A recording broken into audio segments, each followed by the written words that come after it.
las mañanas, con el café me viene a despertar. Me trae desayuno a la cama. No existe nadie como su mamá. No existe nadie como mi mamá. Hola, hola mamás del mundo, ¿cómo están? Esto es Madre hay una sola. Mi nombre es Carolina Peredo y lo que van a escuchar es el primer show de Madre hay una sola en formato podcast. Como saben, ya no estamos emitiendo el programa en vivo por la radio, pero sí seguimos comunicados desde nuestro blog mamamundi.com, en donde ustedes van a encontrar todos los programas que venimos haciendo desde hace ya casi un año, con todos los temas que les interesan a las familias latinas viviendo en el extranjero y criando a sus hijos en una cultura diferente. El de hoy es un programa muy especial, no solo porque es el primero, sino porque, como ya se habrán dado cuenta, me falta la dulce voz de mi compañera Daniela Ruiz, que en este momento seguramente debe estar amamantando a su beba, o intentando dormir, o entreteniendo a su hijo, o intentando darse una ducha y comer algo. En fin, está dedicada a maternar, acaba de tener a su hijita Gaia, así que está dedicándose a eso. Pero no se preocupen que no se va a aguantar seguramente mucho tiempo sin seguir participando activamente de este programa. Y aclaro activamente porque en realidad hoy Daniela sí va a estar con nosotros desde un rol distinto y será el de traductora. Ella desconocía esa habilidad que tenía hasta que la puso en práctica con esta entrevista que les voy a presentar. Y el trabajo que hizo fue realmente impresionante porque hizo una traducción en simultáneo de una cantidad de conceptos que son súper profundos y súper reveladores. Al menos a nosotros nos pareció eso, pero estoy segura que ustedes también van a compartir esta visión. Y el programa de hoy va a tratarse sobre un método de disciplina positiva que acabamos de descubrir y una entrevista con una mujer que se llama Sandy Blackheart, que es de aquí de Austin, que nos recibió en su casa y estuvo durante aproximadamente 2 horas explicándonos y desarrollando este concepto que, como digo, es bastante revelador. Ella no cree en estos famosos terribles 2, ni el 3 ni 4, digamos, no cree en estas etapas que por default, digamos, o como que sí o sí todos los chicos tienen que pasar y que tiene que ver con rebelarse porque sí. Esta mujer, Sandy Blackheart, además sostiene que existe una forma de evitar por completo los berrinches, lo que acá en Estados Unidos conocemos como tantrums. Y creó un método a través del cual nuestros hijos pasarían de rebelarse todo el tiempo a colaborar con nosotros y en ese proceso reconocer sus propias fortalezas. Suena bastante mágico, complicado, pero aparentemente es así. Y la verdad es que no se trata de un sistema de disciplina como los que conocemos, que son a base de premios y castigos, muchas veces de gritos, de extorsiones o incluso hasta de castigos físicos, ¿no? La chancla, el spanking. Se trata de una filosofía de autodisciplina y que tiene mucho que ver con la conexión con nuestros hijos, con el diálogo y con el empoderamiento de los chicos. Y como decía, casi mágicamente nos ayuda a poner los límites que nosotros como adultos sí creemos que son necesarios. Sandy Blackheart es la creadora del Language of Listening, que traducido al español sería algo así como el lenguaje de escuchar o el lenguaje de saber escuchar. Para empezar por el principio, quería comentarles que el origen de este método se remonta a cuando la hija mayor de Sandy, que ahora tiene 26 años, tenía 4 y tenía muchos problemas de rivalidad con su hermana menor. Son muy cercanas en la edad. Y además de eso, nos contaba Sandy que de repente le agarró a su hija una fase de regresión total donde no podía separarse de ella. No podía ir a una fiesta de cumpleaños, no podía ir al daycare, no podía ir a ningún lado sin que la mamá estuviera presente constantemente. Y lo que le pasó a Sandy con eso fue que se dio cuenta de que ella no entendía lo que le pasaba a su hija y por eso podía hacer poco por ayudarla. Y en realidad llegó a la conclusión de que no entendía a los niños en general en la profundidad que ella necesitaba. Entonces lo que hizo fue acudir a un centro de terapia de juego en la ciudad de Dallas, donde ella vivía, que estaba encabezada por un médico especialista en esto, en terapia de juego. Y bueno, lo que empezó a hacer fue ir a distintos encuentros que consistían en seguir el liderazgo del niño en ese momento y espacio de juego, señalar sus fortalezas y redireccionar sus acciones si había algo que estaba mal. Y lo que nos contaba Sandy es que vio resultados inmediatos y que de hecho cuando a su hija le tocó ir al jardín fue una de esas nenas que se dan vuelta para saludar a la mamá y entran corriendo contentas a la salita sin hacer ningún escándalo, sin llorar ni nada. Así que desde entonces, y esto ya fue hace 23 años, que Sandy está dedicada a predicar, digamos, esta forma de relacionarse con los niños. Ella está dando talleres para padres y para docentes como una forma de transmitir esta necesidad de, insisto, poner límites siempre desde un lugar de respeto y de entendimiento y de diálogo.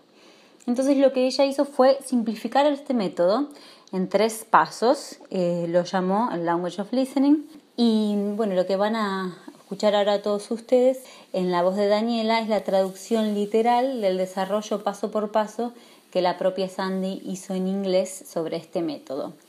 Lo primero que le preguntamos fue entonces qué es lo que ella entiende por disciplina, y esto nos decía. Normalmente los padres lo que entienden como disciplina es algo que ellos tienen que hacer, que tienen que disciplinar a sus hijos. Y eso no es lo que nosotros proponemos. Nosotros de lo que hablamos es de disciplina interna, de que el propio chico se aprenda a regularse. Cuando el niño puede experimentar la disciplina internamente, es una herramienta de control que él tiene y eso le da orgullo personal. Y eso hace nuestro trabajo como padres mucho más fácil si solamente podemos apuntarles a los niños que esto es algo que hacen ellos. Es mucho más fácil que tener que correrlos y tratar de manejarles su comportamiento y decirle cómo se tienen que comportar en todo momento y tener eso en nuestros hombros. Y otra cosa que los padres creen que ellos tienen que hacer es controlar las reacciones. Y eso es imposible. Los padres no pueden controlar la reacción de sus hijos o de ninguna otra persona en realidad. Entonces ya tenemos en claro qué es lo que para Sandy es disciplina y qué no. Que esto que vamos a escuchar tiene que ver con un método de autodisciplina. Y le preguntamos entonces sobre a qué edad le parece que los padres deberían empezar a implementar este método con sus hijos y cuál es el primer paso. Y se puede empezar tan pronto como empieces a usar lenguaje con tus hijos, tan temprano como eso sea, tan chiquitos como sean tus hijos. El primer paso siempre es observar y decir lo que vemos. Entonces, no hay manera de equivocarse porque estamos diciendo lo que está sucediendo, lo que el chico está haciendo. Al principio, cuando esto era nuevo para mí, lo que tuve que hacer para entrenarme fue usarlo como si fuera un mantra. Me tenía que parar a mí misma cuando iba a decir otra cosa y decir, decí lo que ves, decí lo que ves, decí lo que ves. Y como estás aprendiendo un lenguaje nuevo, una manera nueva de acercarte a las situaciones, es importante utilizarlo primero en las situaciones fáciles, no en los momentos de conflicto. Esto sería que a lo largo del día te encontrás a vos mismo describiendo lo que tu hijo está haciendo, lo que está pensando y lo que está sintiendo. Entonces al principio esto suena como estás guardando los bloques, acariciaste al gato, ahora agarraste la pelota. Es absolutamente descriptivo y al principio uno se siente un poco raro, pero es la manera de justamente sentirse cómodo describiendo lo que uno ve. Y pasa algo muy interesante, que es que cuando empezás a verbalizar y a decir lo que ves, sucede que o estás viendo algo que te gusta o estás viendo algo que no te gusta. Para repasar entonces, Sandy decía que se puede empezar tan pronto como queramos, lo antes posible siempre mejor. Todos los ejemplos que ella da en su libro y en su teoría van para chicos de entre 2 a 12 años, más o menos. Y bueno, esto es empezar a practicar la autodisciplina de manera que nuestros hijos se sientan orgullosos de sus propios logros y que no sea una batalla constante. Entonces el primer paso era decir lo que vemos y dejar de hacer preguntas, porque creo que se van a identificar con esto. Uno siempre nuestros hijos hacen algo que no nos gusta o que para nosotros está mal, le preguntamos, lo primero que hacemos es preguntarle, ¿pero por qué hiciste eso? ¿Por qué tiraste tal cosa? ¿Por qué rompiste tal otra? ¿Por qué sos malo? a mamá no le gusta que hagas eso, ¿lo haces a propósito? Todas estas serían, según Sandy, casi que preguntas prohibidas. Lo que hay que hacer como segundo paso es, si nos gusta lo que vemos, marcar una fortaleza. Y escuchemos lo que Sandy tiene para decir al respecto. Entonces, si estás viendo algo que sí te gusta, lo que vas a hacer es agregar una fortaleza. Entonces vas a decir, pues guardaste tus bloques. Qué bien, eso demuestra que sos organizado o que sos ordenado. Y si lo que estás diciendo es algo que no te gusta, por ejemplo, tus bloques están por todo el suelo, entonces puedes agregar algo que el chico pueda hacer dentro de los límites que uno le quiere poner. Y entonces si uno le agrega ese componente de algo que puede hacer y le dice, tus bloques están por todo el suelo, seguramente hay algo que puedas hacer con tus bloques que sea más divertido, que sea rápido. Y entonces le estás dando la oportunidad al chico de que él solo se dé cuenta qué es lo que puede hacer para que los bloques no sigan por todo el suelo. A los chicos les encantan los juegos, así que cuanto más puedas hacer que todo sea un juego y cuanto más puedas poner de tu personalidad en ese juego, a los chicos más les va a gustar cooperar. Cuando uno agrega esta oportunidad de lo que el chico puede hacer, quizás a veces el nene solo no se da cuenta qué es lo que puede hacer y esa es nuestra oportunidad de traer alguna idea o algún juego o algo que podamos hacer. Por ejemplo, si al chico le gusta tirar cosas, le podemos decir, bueno, podemos ver si puedes tirar todos los bloques adentro de la canasta, como si fuera el básquet. Entonces se hace algo divertido, se convierte en un juego el ordenar. O qué puedo hacer yo para ayudarte a que los guardes todos más rápido.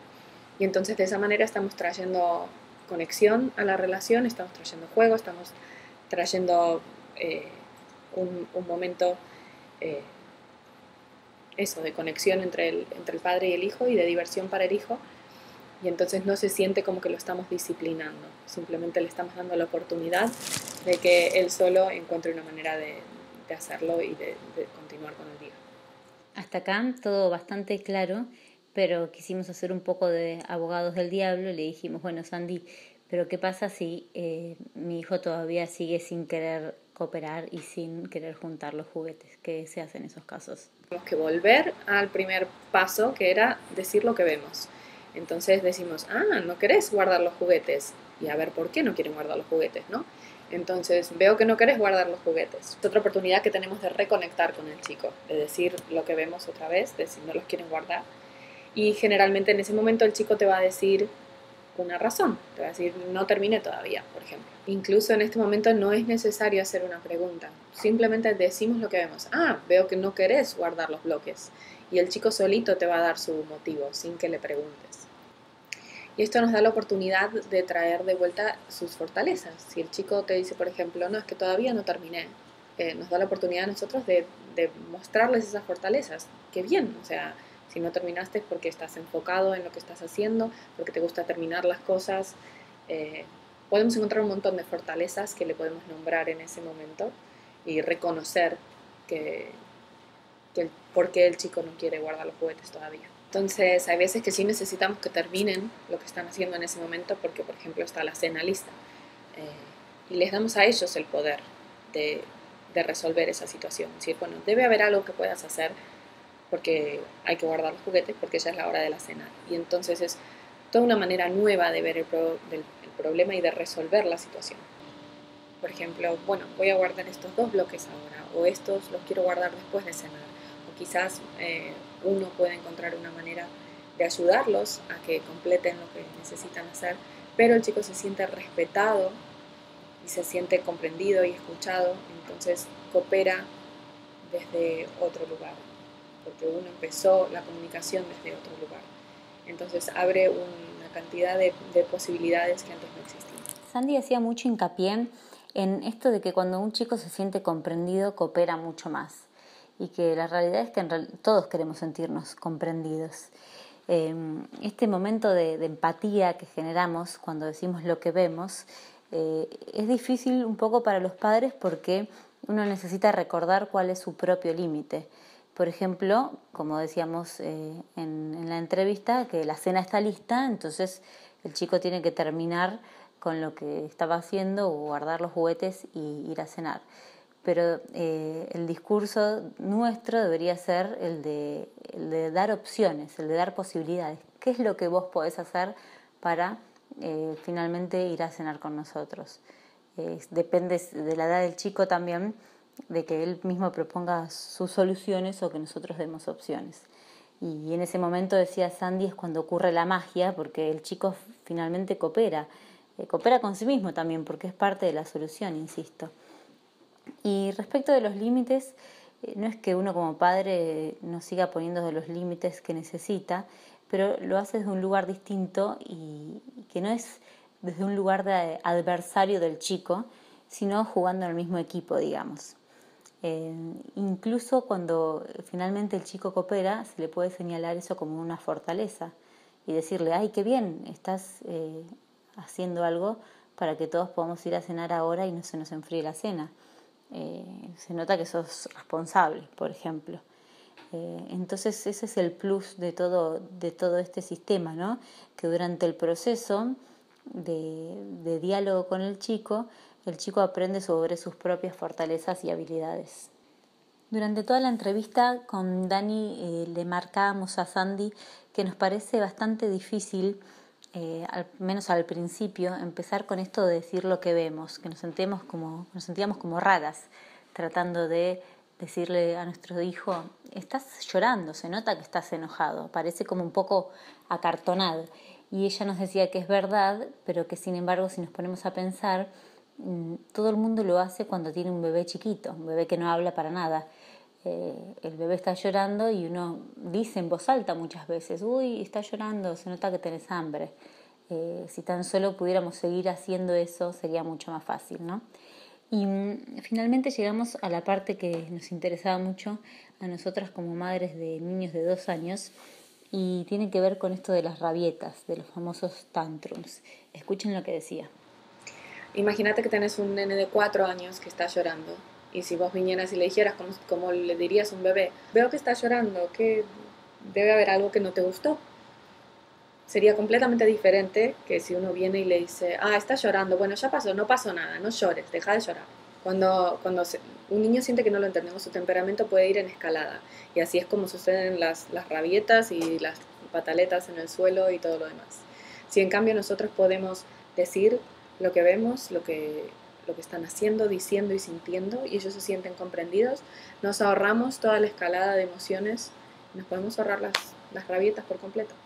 En realidad, si lo pensamos, estas famosas rabietas que tienen alrededor de los 2 años o así, y después continúan, no es más que el chico comunicando algo que necesita comunicar con muchísima pasión. Algo que nosotros no queremos escuchar probablemente, o que no nos interesa, o que no es el momento, pero eso es lo que el chico está haciendo, está comunicando algo con mucha pasión. Cuando un chico, por ejemplo, quiere un juguete y no lo puede tener, generalmente lo que nosotros intentamos hacer es convencerlo de que no lo puede tener o de por qué no lo puede tener. Y eso solamente hace que el chico más insistentemente quiera explicarnos por qué tiene que tener ese juguete. Y entonces eso es lo que digo que nos estaríamos ahorrando con decir lo que vemos. Si nosotros, en lugar de hacer eso, entendemos cuánto ellos quieren ese juguete, cambia la situación por completo. Y esto es la parte que es realmente muy diferente y muy reveladora de este método, porque nosotros creemos que la única manera de que el chico se calme realmente es que tenga ese juguete, y ellos creen que la única manera de calmarse es tener ese juguete, pero eso no es así, eso no es cierto. Ellos creen eso porque nosotros se los hemos enseñado. Los chicos pueden manejar cualquier situación, incluso grandes decepciones, si ellos se sienten comprendidos. Entonces, lo que vamos a hacer, supongamos que volvemos al ejemplo de que el chico quiere un juguete, quiere un tractor. En lugar de tratar de convencerlo de que no quiere ese tractor, lo que vamos a hacer es lo opuesto. Vamos a ponernos en el lugar del chico, a entenderlo, porque sí que quiere ese tractor. Y vamos a decir nosotros todas las cosas que él te diría para convencerte de por qué quiere ese tractor. Pero por supuesto que vas a querer ese tractor. Si es el más lindo de todo el local, tiene puertas que se abren, tiene luces que se prenden, tiene música, por supuesto que te encanta ese tractor. Entonces, lo que vamos a hacer ahí es poner el límite. Y para poner el límite es importante usar la palabra y en lugar de usar la palabra pero. No vamos a usar la palabra pero. Vamos a usar la palabra y, siempre quedándonos del lugar del chico. Entonces le vamos a decir, por ejemplo, por supuesto que querés este tractor que es tan grande y con las puertas que se abren y las luces que se prenden, y hoy no vamos a comprar ningún tractor. Y mantenemos el discurso con la voz del chico, digamos, como él mismo lo diría. Entonces, si todavía el chico tiene problemas para dejar, supongamos, ese tractor, lo que hacemos es ir todavía más profundamente en lo que serían los deseos del chico, de por qué querría ese tractor. En realidad lo que los chicos están buscando es que nosotros validemos sus sentimientos. Generalmente la única manera que conocemos de validar esos sentimientos es comprarles el tractor. Entonces ahí el chico se siente escuchado. Pero si el chico se puede sentir escuchado antes incluso o sin tener que comprarle el tractor, entonces ya no necesita el tractor, lo que necesitaba era que lo escuchemos. Como les decía antes, que se mete en la zona de los deseos del niño, es decir, me doy cuenta que te encantaría tener ese tractor. Bueno, no solo ese tractor, me imagino que te encantaría tener todos los tractores que están acá en el estante. No solo todos los tractores, todos los juguetes que hay en esta tienda. Es más, hasta estoy segura que te encantaría ser el dueño de este local y venir y jugar con todos los juguetes cuando vos quisieras. Claro, para este momento ya el chico se olvidó del tractor en sí, en general, y hay un poco incluso de humor en la situación, se siente comprendido, que nosotros entendemos cómo se siente, y ya estamos como fuera de la zona de rabieta. En su libro, Decir lo que vemos, Sandy hace la analogía de este método como con un extinguidor de fuego. Me parece bastante acertado porque es como eso, una palabra bien dicha en el momento preciso, en el lugar indicado, que termina completamente con la escalada de emociones negativas de nuestros hijos. Y esto me lleva a pensar que cuando un chico patalea, llora, grita, se tira por el piso, demandando algo, y nosotros comentamos en general, este chico es un malcriado, o pensamos, lo estoy malcriando. Y la verdad es que queda bastante en evidencia que nosotros mismos fomentamos esto de, con tal de que no haga toda esa escena y ese escándalo, le damos lo que quiere y estamos contribuyendo a esa falsa idea de que el chico necesita tener todo el tiempo lo que está demandando para ser feliz, digamos. Y la verdad que eso, no, como vimos, no es así. Entonces, la culpa, si se quiere, o nuestra responsabilidad más bien, es la de saber conectar a tiempo con ese chico antes de llegar a esto. Y lo bueno es que siempre se está a tiempo de tener un nuevo diálogo, digamos. Si hasta acá veníamos haciendo algo distinto, siempre podemos modificarlo. Y en este sentido, Sandy va a hablar ahora de cuáles son las necesidades básicas que tienen todos los niños, y son 3. Te voy a decir ahora mismo que existen 3 necesidades básicas que tienen todos los niños. Entonces, generalmente cuando tienen un comportamiento así, estos que nos llaman la atención, de los que creemos que hacen a propósito para rebelarse, es porque están intentando comunicar una o más de estas 3 necesidades. Y esas 3 necesidades son conexión, poder y experiencia. Y generalmente cuando actúan de manera para llamarnos la atención es porque están pidiendo a gritos justamente que necesitan una o más de esas 3. Entonces cuando te parece que un nene de 2 años está haciendo algo para llamarte la atención, sí, tenés razón, está haciendo algo para llamarte la atención. Pero si entendieras que eso es una necesidad, entonces lo atenderías de otra manera. Y uno puede darse cuenta que realmente es una necesidad y puede decir lo que ve diciendo, veo que necesitas mi atención ahora mismo y yo ahora mismo necesito terminar la cena. Debe haber algo que puedas hacer. Entonces ahí le estás dando la oportunidad otra vez de que él solito encuentre otra manera que no sea intentar llamar tu atención con gritos o portándose mal o como sea que lo estuviera haciendo.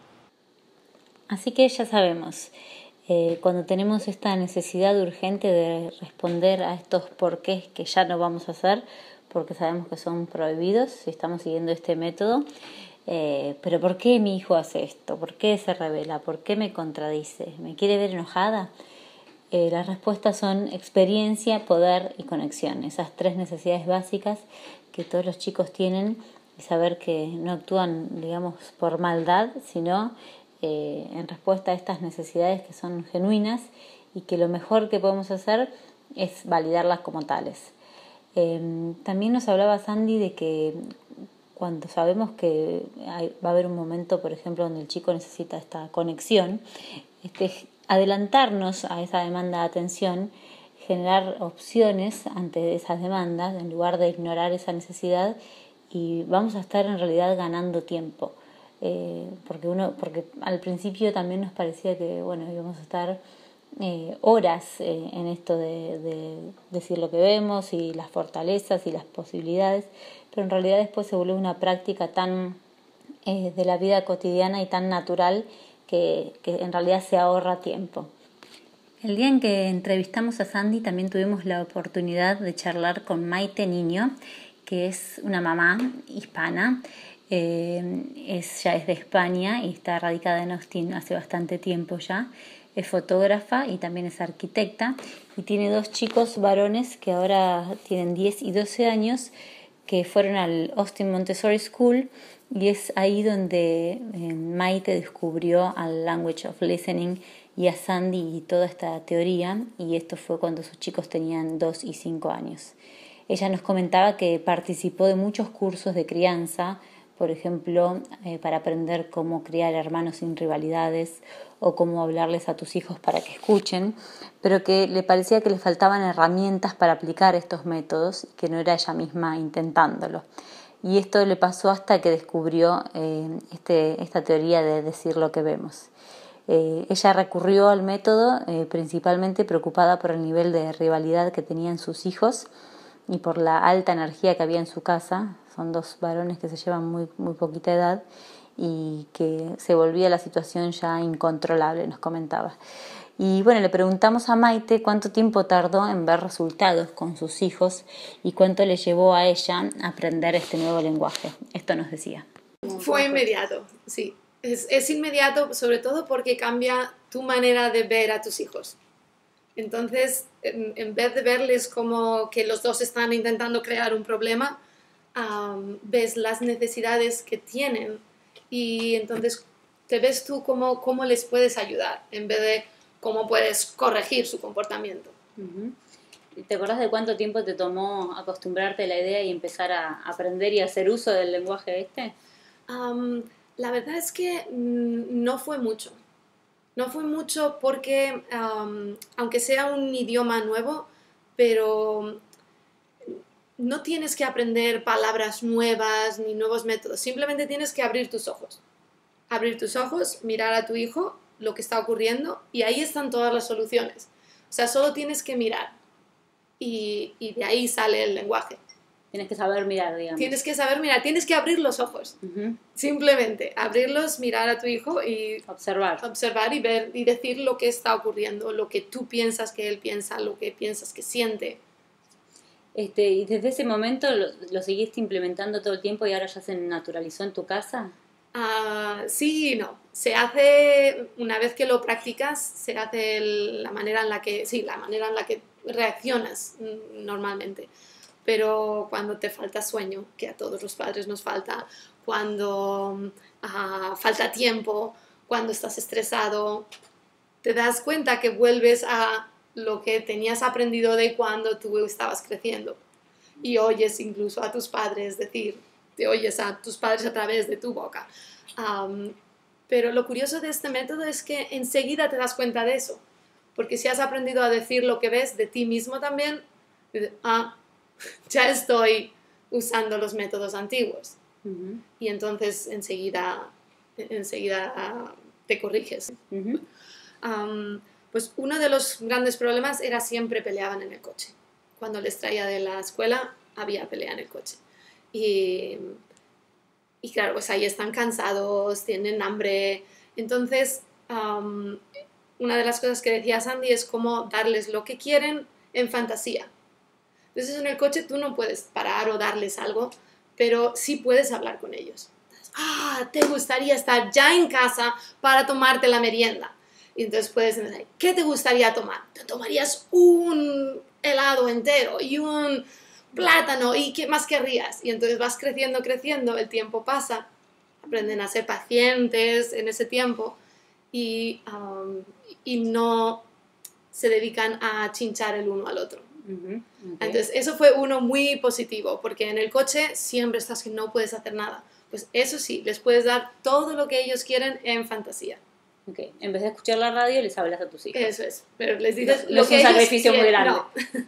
O en vez de hablar por teléfono, Sí. o en vez de mandar textos. Eso es. ¿No? Porque digo, para volver a la parte donde uno como padre se tiene que posicionar y decir, bueno, estoy comprometido con esto. Ujú. Porque si estás hablando por teléfono, los chicos se están matando atrás y nunca te enteraste. Sí, en cuanto a eso de no hablar por teléfono, además, la hora de juegos que Sandy enseña en una clase de 7 semanas es media hora semanal que tú dedicas a uno de tus hijos individualmente. Teniendo 2, como tenía yo, siempre estaban. Muchas de las veces todos los problemas eran que querían mi atención individualizada. Y eso es muy difícil cuando tienes 2 y 2 pequeños. Pues estas sesiones son media hora en las que el niño cuelga en la puerta un cartel de no molestar. El otro niño tiene que quedarse fuera, dentro de la casa, pero fuera de la habitación donde se está realizando la hora de juegos con el otro niño. Y eso fue impresionante ver cómo de verdad esperaban, sin llamar a la puerta, sin pedir nada de atención durante esa media hora, porque tenían la certeza de que ellos iban a tener también su media hora semanal en algún otro momento. Otra historia que quería yo compartir es sobre los límites y las reglas que nos ponemos a nosotros mismos. La mayoría las traemos de cuando nosotros vivíamos con nuestros padres. Y después de escuchar a Sandy, yo me di cuenta que había muchas de esas reglas que yo no compartía. Entonces, cuando habla de poner límites, pues tienes que analizar cuál es el límite. Mi problema era, mis hijos, los 2, les gusta jugar al fútbol. Y juegan al fútbol constantemente dentro de la casa. Mi padre nunca nos dejaba, siempre la pelota no es dentro. Y yo decía eso. Y luego me di cuenta, después de conocer a Sandy, me di cuenta que no es que eso no era cierto, que no me importaba que jugasen en la casa siempre y cuando el nivel de riesgo fuera pequeño. Y entonces así fue como pude determinar, poner una regla que yo podía mantener cada vez. Entonces, o sea, ella hace la analogía de las reglas. Buenas reglas son como paredes. Ningún niño se da de cabeza en la pared para intentar atravesarla. Ninguno. Todos van a la puerta.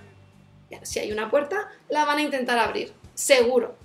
Entonces, una vez que has decidido de verdad cuál es tu regla, esa la puedes mantener. Si no la tienes clara, la van a ver como una puerta y la van a intentar empujar. Entonces, una vez que yo decía, bueno, pues no se puede jugar en la casa, o mejor ya la definía más clara. Estoy nerviosa con el ruido, con la pelota, podéis rodarla por el suelo o tirarla fuerte fuera en el jardín. Les das lo que puedes hacer. Muchas veces, ¿qué hacían? Elegían una tercera opción.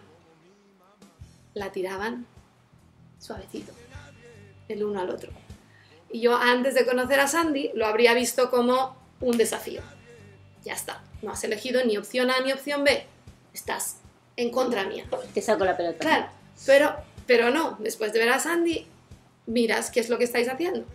Estáis tirando la pelota en el aire, pero muy suave. Puedes añadir la fortaleza. Eso significa que tenéis autocontrol. Y puedes decir, eso significa que sois muy creativos. Habéis encontrado una nueva solución que os satisface a vosotros y me satisface a mí. Y eso a mí me pareció que era muy, muy, muy positivo. O sea que, y otro punto importante también es reconocer tus propios límites primero, antes eso de ponerlos. Es lo primero. Porque si no sabes qué es lo que a vos te molesta realmente y qué no. Eso es lo primero, y por eso es importante que nos demos cuenta que la mayoría de los límites los hemos heredado y que no pasa nada bueno, de hecho que deberíamos analizarlos y ver si de verdad estamos de acuerdo con ellos o no. Y claro, definir los nuevos tuyos que puedas de verdad mantener. La que hablaba entonces era Maite Niño, una madre española que vive en Austin, que hizo el curso con Sandy Blackard, porque lo cierto es que si bien hay un libro, que es el Language of Listening, decir lo que vemos, que está en español y está en inglés, toda esta cuestión teórica hay que ponerlo así o sí en la práctica, y para eso Sandy da un curso que dura 8 semanas, que está sucediendo en este momento, y el año que viene va a haber uno nuevo. Así que esperamos desde mamamundi.com con Daniela poder estar participando de al menos algunos de estos cursos y tratar de responder a más preguntas que nos queden pendientes cuando empecemos a tratar de aplicar este método con nuestros hijos. Así que ya saben, mamamundi.com, y también estamos en Facebook como Madre Hay Una Sola USA, así es el nombre de este podcast, para que sigamos en contacto, nos cuenten sus experiencias, nos digan sugerencias, nos hagan preguntas sobre este tema de disciplina en particular y sobre todos los temas que se les ocurran como familias criando a hijos en una cultura diferente. Nos encontramos como siempre cada semana con nuevos temas y nos estamos escuchando. Esto fue Madre Hay Una Sola. Mi mamá todas las mañanas con el café me viene a despertar. Me trae desayuno a la cama. No existe nadie como su mamá.